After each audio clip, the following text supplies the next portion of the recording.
Hello guys, susunduin ko na si Tyler kasi 1:30 na.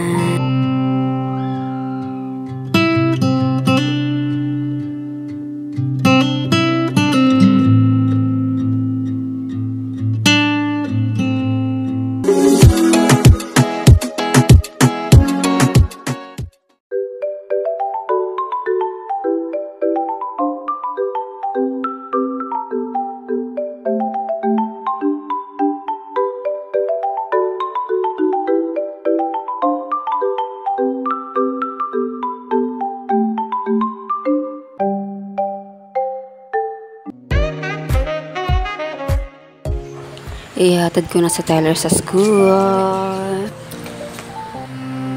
Yan, nagpila na sila para pumasok sa room nila. Ayan yung anak ko. Nagbabay na siya kasi papasok na sila sa room.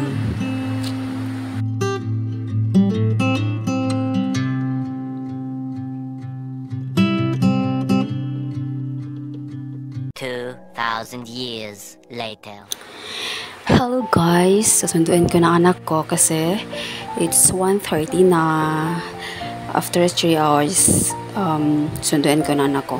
And then, alis na ako. Naglalakad lang ako.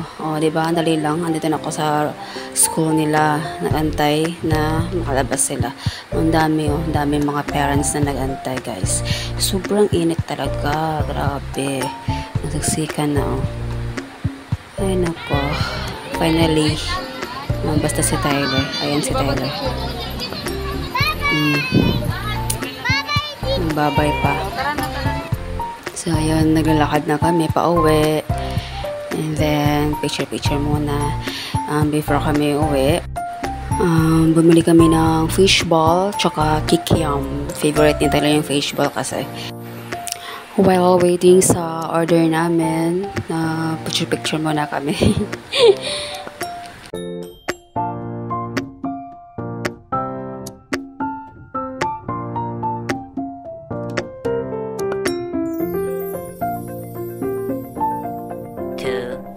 Years later. Tada! Dito na kami sa bahay. Picture para send sa papa ni Tyler. 2,000 years later. Pagkatapos namin kumain, ayan, nag-assignment na si Tyler. Ayan siya guys. Nagsusulat.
Ganyan siya guys. Pag di maayos ang pagsusulat, dobrahan niya talaga. Kahit para sa akin ako naman, gusto niya straight yung mga sinusulat niya.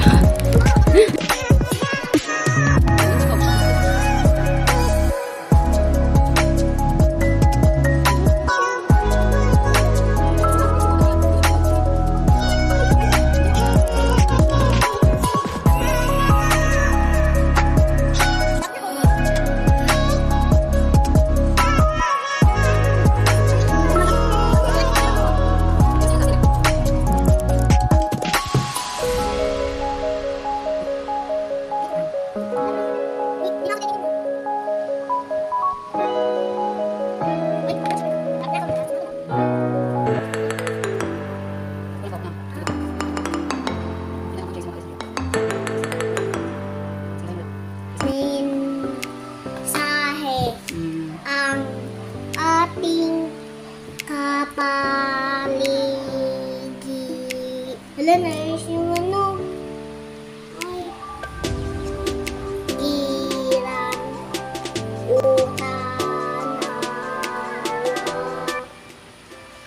Ha? Nawin, ay binubuo kung Nang na, may nang pa. may nang Ayan, oh, basahin mo nga yung nang. Sige. ng iba't ibang uri linya.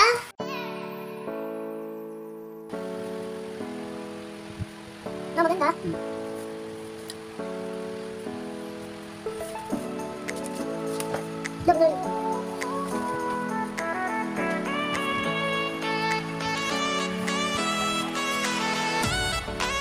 Dapat ang layo.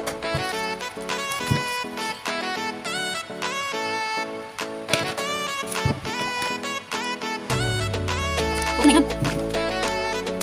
Ang ganda. Wow.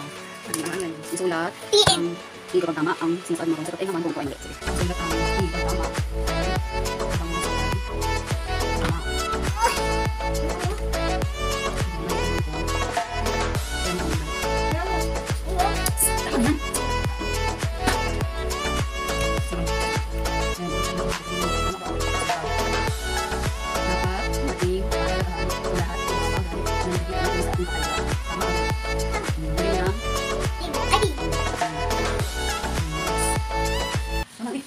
Ang mga bagay sa ating paligid ay may kanya-kanyang kulay, hugis, linya at tekstura. Tama naman. Kaya ang mga bagay sa ating paligid ay may kanya-kanyang kulay. Yan. Diba? At kulay. Tapos hugis. Hugis sa paligid. Tapos linya at saka tekstura. Tama o mali? Tama. Sunod. Ay, hindi.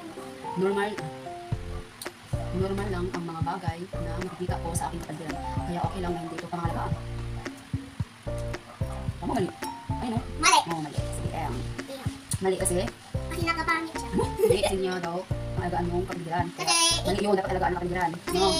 kasi ko yung alagaan. Hindi, mali. Sunod, iba't iba ang hugis ng mga bagay sa ating paligid. Tama o mali? Tama. Iba't ibang hugis, no? O ito, anong hugis yan? O ito, ang hugis, diba? Ibang hugis. Tapos ito, Kaya, tama. Sunod. Hindi lahat ng bulaklak ay kulay-pula. Kasi, bulaklak, iba't ibang kulay, no? Hindi lang pula, no? Yellow, may dilaw, red yan. Ang tagal sa red, pula. Good. Anong sunod? may bakit ang mawaw. Wow! Galing si Tyler. Ang galing ko. Sulat ka muna ang pangalan. Mag-smile ka muna. Hmm. Mag-smile ka. Ayaw ko nang magagalit. Maglasa na sila.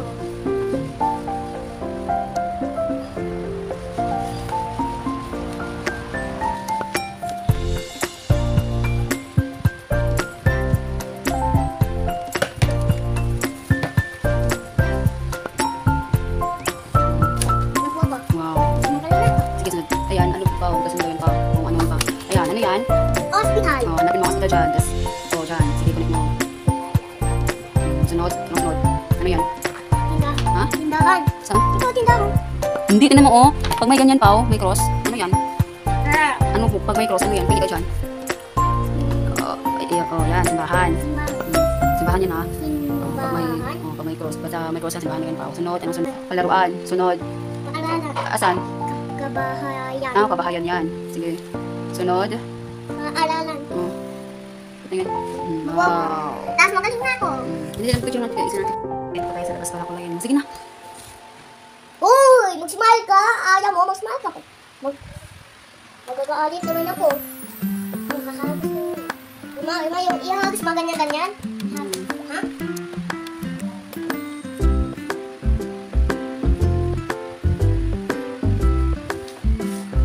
Maganda.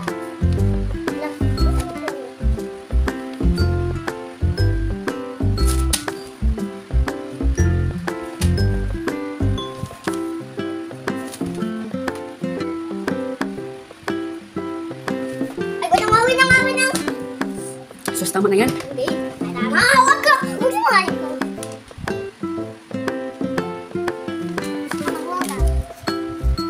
Wow. Sige. Sabi dyan daw pa. Basahin mo nga po. Basahin mo nga. Hindi, basahin mo. Ito, basahin mo ang ano. Ano to? Sige, basahin mo. Paano to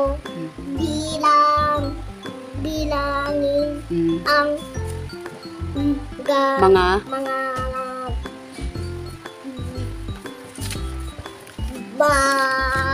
ayusin mo. bagay sa loob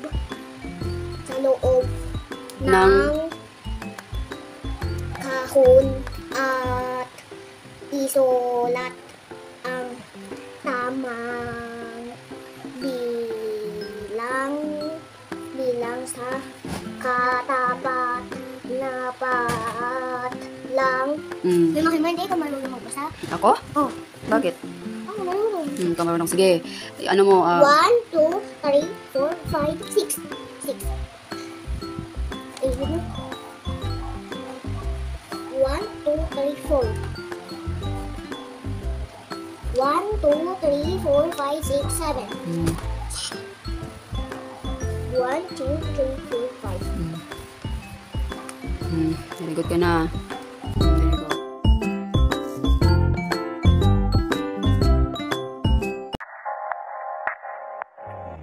Yo.